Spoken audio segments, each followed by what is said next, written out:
Assalamualaikum warahmatullahi wabarakatuh.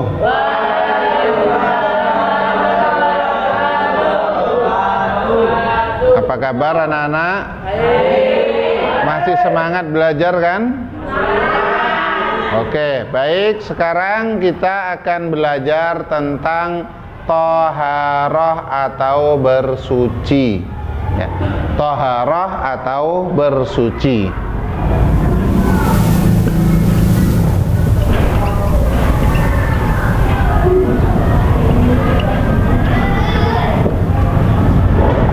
Islam itu sangat mementingkan kesucian dan kebersihan. Buktinya apa?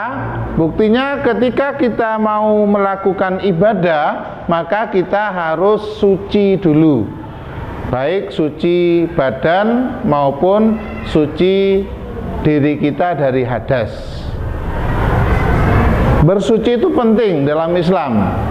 Dan Islam sangat memperhatikan yang namanya kesucian. Contoh apa? Ibadah yang wajib kita suci. Salat, ya. Boleh nggak kita salat kalau di sininya ada najisnya? Nggak boleh. Nggak boleh. Boleh nggak salat kita nggak punya wudu? Nggak boleh juga. Makanya kita harus menjaga yang namanya kebersihan dan kesucian, dan itu dibahas dalam hal ini namanya thaharah. Secara garis besar thaharah itu dibagi menjadi dua. Thaharah atau bersuci dibagi menjadi dua. Satu, thaharah itu bersuci dari najis. Yang kedua, bersuci dari hadas. Apa sih najis itu? Apa sih hadas itu? Najis adalah benda kotor atau tidak suci. Contohnya apa? Tai burung misalnya, atau kencing. Kencing itu najis ya? Nah, kencing itu benda kan? Benda. Sedangkan hadas itu adalah keadaan. Jadi kalau ini bendanya, sedangkan hadas itu keadaannya. Suatu contoh, kalian sekarang punya wudu, kemudian kalian kebelet masuk ke kamar mandi, piece of the cur, pipis karo mancur. Pipisnya itu, kencingnya itu, itulah yang dinamakan dengan najis. Kalau kalian sudah pipis, kalian awalnya punya wudu, kemudian tidak punya wudu, berarti kalian kan keadaannya tidak suci lagi, ya enggak? Boleh enggak setelah pipis kalian tanpa berwudu sholat? Enggak boleh. Kenapa? Karena kalian sedang berhadas. Sekarang bersuci dari najis. Yang pertama, najis ringan. Kenapa disebut najis ringan? Karena cara mensucikannya cukup diperciki air. Walaupun di situ masih ada tampak barangnya, maka tetap sudah dianggap suci. Apa sih yang disebut najis ringan itu? Najis ringan itu adalah kencingnya bayi laki-laki atau anak laki-laki yang belum berumur 2 tahun dan belum makan apapun selain air susu ibu. Jadi syaratnya bayi itu belum berusia 2 tahun, ya, dan bayi itu laki-laki. Dia belum makan apapun kecuali air susu ibu. Bagaimana dengan kencingnya anak perempuan yang masih belum umur 2 tahun dan juga belum makan apapun selain air susu ibu? Maka kencingnya anak perempuan yang belum berumur 2 tahun, walaupun belum berumur 2 tahun, dianggap najis pertengahan. Loh, apa Pak bedanya antara bayi laki-laki? Kok bayi laki-laki itu khusus, perempuan kok beda? Perempuan kok langsung najis mutawasitoh, najis pertengahan? Karena memang volume kencing anak laki-laki dengan perempuan itu beda. Yang kedua adalah bersuci dari hadas, dari najis yang sedang. Apa saja najis sedang itu? Najis sedang itu antara lain darah. Darah itu najis ya. Kalau pakaian kamu kena darah itu berarti najis. Nanah, tahu nanah kan? Ya, nanah itu warnanya putih biasanya ya. Terus muntah, nah, muntah ini juga najis. Iler, termasuk kalau kalian tidurnya tidak pakai bantal, iler itu adalah najis. Kalau pakai bantal enggak. Yang keempat, sesuatu yang keluar dari jalan depan atau jalan belakang. Apa jalan depan atau jalan belakang? Ya, pipis. Jalan depan itu pipis. Ya. Ya, kalau jalan depan bisa teh ya. Ya, kayak teh kan? Jalan belakang itu bisa gedang goreng atau bisa bubur. Nah, itu najis, namanya najis sedang. Ya, gedang goreng biasanya. Terus yang kelima adalah bangkai. Jadi kalian nyentuh bangkai. Bangkai itu apa? Bangkai itu yang mati tidak disembelih, namanya bangkai. Ada ayam ketabrak mobil mati, itu sudah jadi bangkai. Kalau kalian pegang, maka kalian harus mencucinya, dicuci tangannya.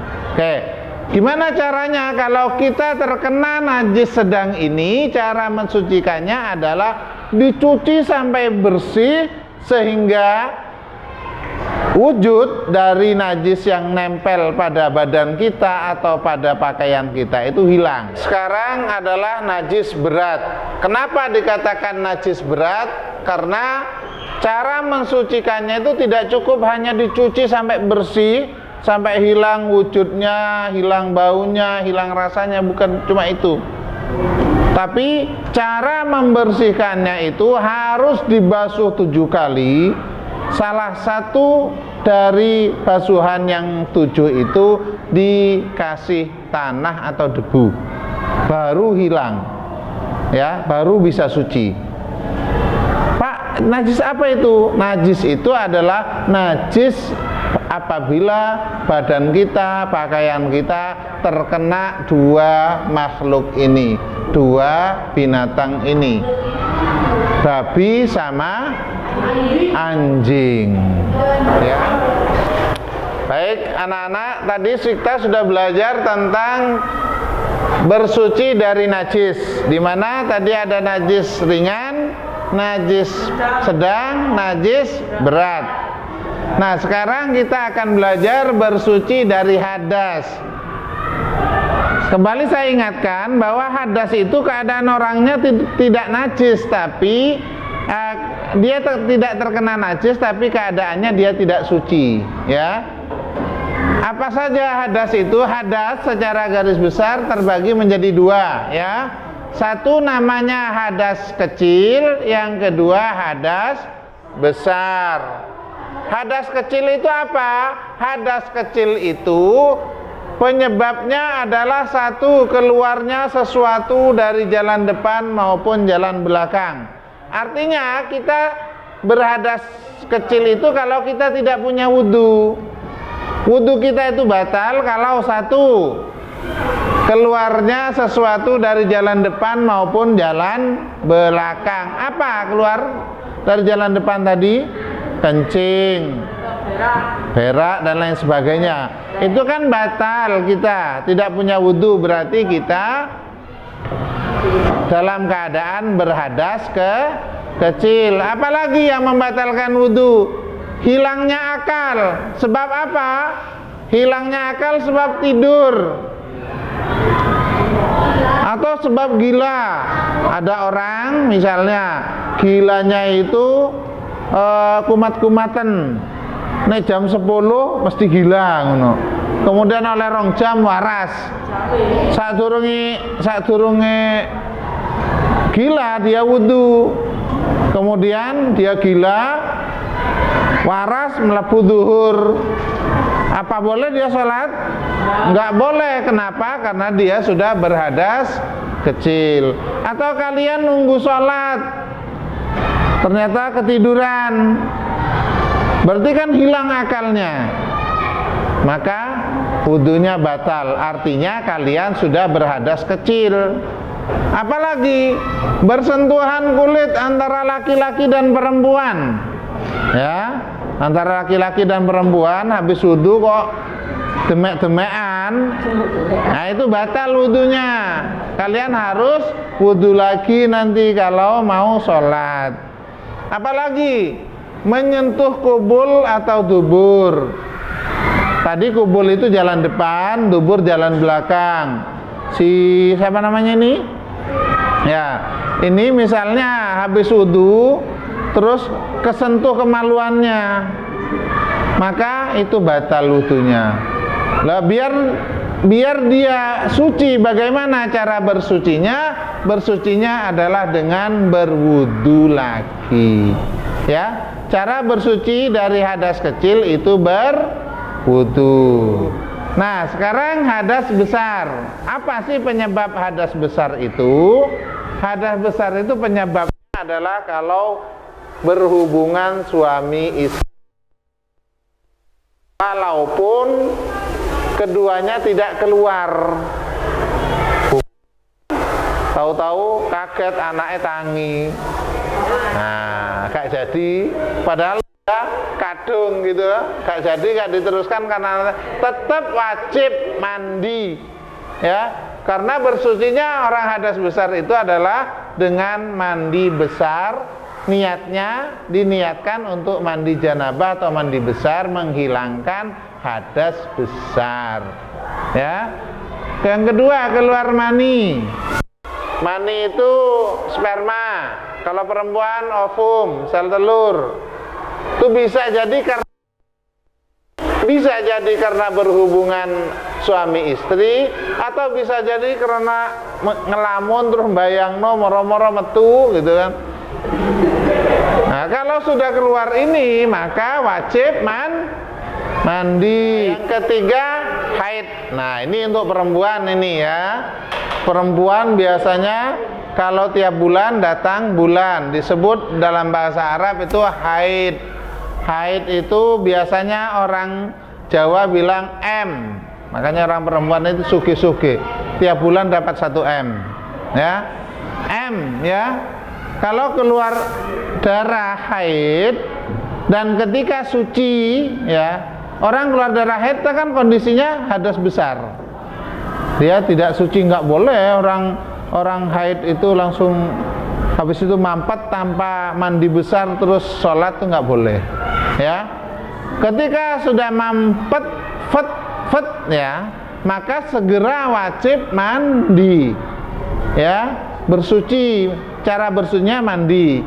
Atau nifas itu darah yang keluar setelah melahirkan. Biasanya itu sampai 2 bulan keluar darah terus, darah putih. Nah, itu orang melahirkan gitu. Makanya kalian jangan durhaka sama orang tua perempuan ya, apalagi. Nah, setelah suci mampet darah nifasnya itu dia wajib mandi untuk bersuci. Atau melahirkan, habis melahirkan itu wajib mandi. Yang keempat, orang muslim yang meninggal. Loh Pak, kan orang muslim yang meninggal itu dimandikan, gak mandi sendiri. Iya, dia dimandikan karena gak bisa mandi sendiri, makanya wajib dimandikan karena dia sedang berhadas besar, ya, wajib dimandikan. Caranya gimana mandinya orang yang berhadas besar itu? Membasahi seluruh anggota tubuh ini dengan air dan diniatkan untuk bersuci, menghilangkan hadas besar, atau mandi dengan niat menghilangkan janabah atau junub pada diri kita. Ya, sayangnya nggak usah pakai bahasa Arab, nggak apa-apa, ya. Nggak usah nawaitul ghusla li raf'il hadasil akbari fardlillahi ta'ala, nggak usah pakai gitu, nggak apa-apa. Ambil air, niat, saya niat untuk mandi, saya niat mandi untuk menghilangkan hadas besar yang ada pada diri saya, sudah, kemudian dibasahi semuanya, cukup ya. nggak usah pakai bahasa Arab, nggak apa-apa, nggak harus, nggak wajib pakai bahasa Arab. Oke? Ya, paham ya? Ya, saya kira itu. Saya akhiri, mudah-mudahan apa yang kita dapat pada pelajaran hari ini bisa bermanfaat buat kita semua, dan mudah-mudahan kita semua tergolong orang-orang yang diridhoi oleh Allah, hidup kita menjadi berkah, bahagia dunia dan akhirat. Amin Allahumma amin. Saya cukupkan. Assalamualaikum warahmatullahi wabarakatuh.